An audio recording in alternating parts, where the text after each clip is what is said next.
বিশ্বে পাসপোর্ট ব্যবস্থার সূচনা হয়েছিল ১০০ বছরেরও বেশি সময় আগে।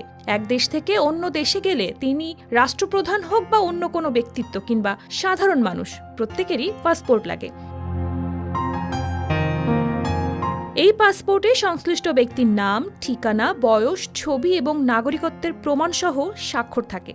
এটাই স্বাভাবিক নিয়ম। কিন্তু আপনি জানেন কি এই নিয়ম ৩ জনের জন্য প্রযোজ্য নয়? সেই ৩ জন বিদেশ ভ্রমণে গেলে পাসপোর্টের কথা ভুলেও কেউ জিজ্ঞাসা করবে না। এই বিশেষ ৩ জন হলেন ব্রিটেনের রাজা, জাপানের রাজা এবং রানী।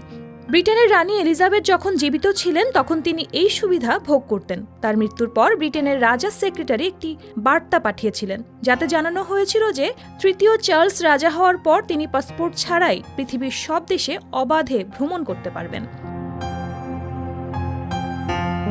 ব্রিটেনের রাজ পরিবারে শুধুমাত্র রাজা এই পাসপোর্ট ছাড়া ভ্রমণ করতে পারবে, তবে তার পরিবারের অন্যান্য সদস্যদের জন্য পাসপোর্ট প্রয়োজন।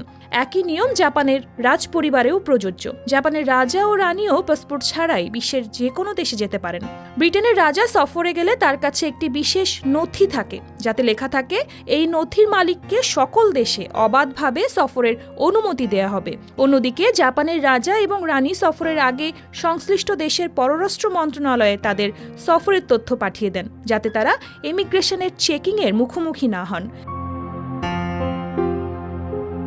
বিশ্বে ২০০টিরও বেশি দেশের ৮০০ কোটিরও বেশি মানুষের মধ্যে শুধুমাত্র এই ৩ জন ব্যক্তির জন্যই পাসপোর্ট ছাড়াই এক দেশ থেকে অন্য দেশে যাতায়াতের সুবিধা রয়েছে। তাদের পাসপোর্ট দেখাতে হবে না, বরং অতিরিক্ত আতিথেয়তা ও সম্মান প্রদান করা হয়।